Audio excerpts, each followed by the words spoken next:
नमस्कार दोस्तों, आज के वीडियो का टॉपिक बड़ा ही इंटरेस्टिंग है। ये टॉपिक जिस चीज़ के बारे में है वो हमारे रोज के काम को आसान बना देती है। जी हाँ, तो आज का टॉपिक है मीटर। यह एक मीटर है।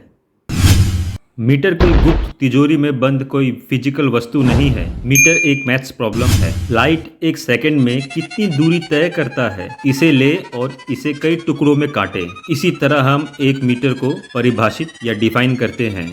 मीटर एक मैट्रिक सिस्टम की फंडामेंटल यूनिट है। पर एक मीटर क्यों है? इसकी लंबाई छोटी भी हो सकती थी या फिर इसकी लंबाई बड़ी भी हो सकती थी। तो इसकी लंबाई कैसे तय की गई?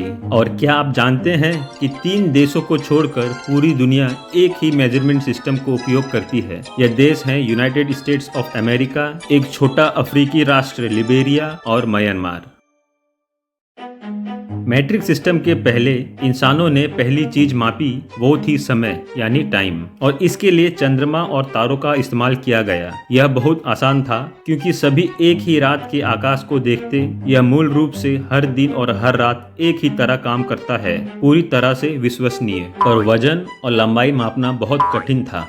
माप की सबसे प्रारंभिक यूनिट जिसे हम जानते हैं वह क्यूबिट है, जो मूल रूप से एक फोरआर्म की लंबाई है। यह सटीक नहीं थी क्योंकि हम सभी के फोरआर्म अलग अलग लंबाई के होते हैं।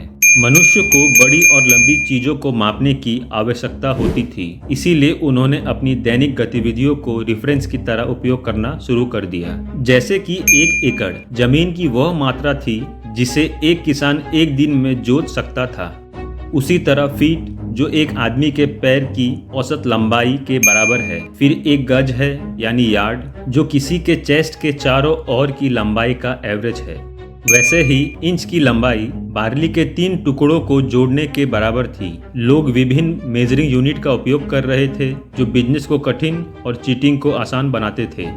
1789 में फ्रांसीसी लोगों को राजशाही के साथ बहुत सारी समस्याएं थी। फ्रांसीसी क्रांतिकारियों के नेताओं ने सिर्फ राजशाही को उखाड़ नहीं फेंका, वे पूरी तरह से बदलाव चाहते थे। लोगों ने फ्रांस की वजन और माप प्रणाली को ठीक करने की मांग की, जिससे हर शहर और व्यापार में गड़बड़ी हो रही थी। जब नई सरकार सत्ता में आई तो माप प्रणाली यानी मेजरिंग सिस्टम में सुधार के लिए एकेडमी ऑफ साइंस बुलाई गई। पुराने मानकों को मैथ्स के आधार पर बनाने का डिसीजन लिया गया। डिसाइड किया गया कि वे पृथ्वी के नॉर्थ पोल और इक्वेटर की दूरी को नापेंगे। लेकिन आपको इतना बड़ा माप कैसे मिलेगा?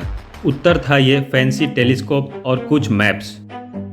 2 फ्रांसीसी एस्ट्रोनॉमर फ्रांसीसी इलाकों में ऊंची पहाड़ियों या टावरों की तलाश में गए और फिर उन्होंने इस फैंसी नए छोटे दूरबीन से देखा और 2 बिंदुओं के बीच के कोणों को मापा।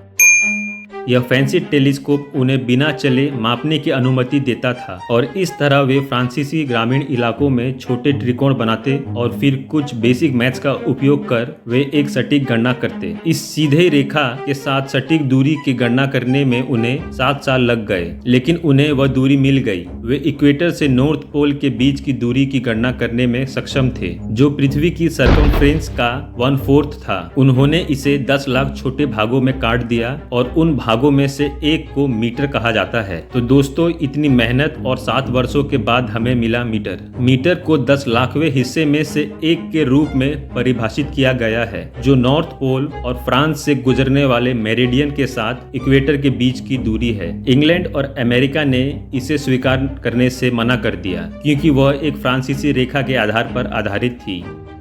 मीटर ग्रीक शब्द मीटरो से आया है, जिसका अर्थ है मापना। अगर हम 1 मीटर को 100 पार्ट में डिवाइड करें तो हमारे पास 1 सेंटीमीटर होगा, और अगर 1 मीटर को 1000 बार रखें तो हमें मिलेगा 1 किलोमीटर। और अब वॉल्यूम के एक यूनिट के लिए हम एक क्यूब बनाएं जो सभी तरफ से 10 सेंटीमीटर का हो। इसे लिक्विड से भरें तो अब आपके पास होगा 1 लीटर। ठीक है, अब हमारे पास 1 लीटर है जो एक वॉल्यूम है। आइए इसका उपयोग वेट के लिए एक यूनिट बनाने के लिए करें। आप इस 1 लीटर को पानी से भरें और इसका वेट करें तो हमें मिलेगा 1 किलोग्राम। 1 किलोग्राम को 1000 से डिवाइड करें और आपको मिलेगा 1 ग्राम। तो दोस्तों, ये थी मीटर के द मीटर बनने की कहानी। अगर आपको वीडियो पसंद आया हो तो सब्सक्राइब करें, लाइक करें और शेयर करें। जय हिंद।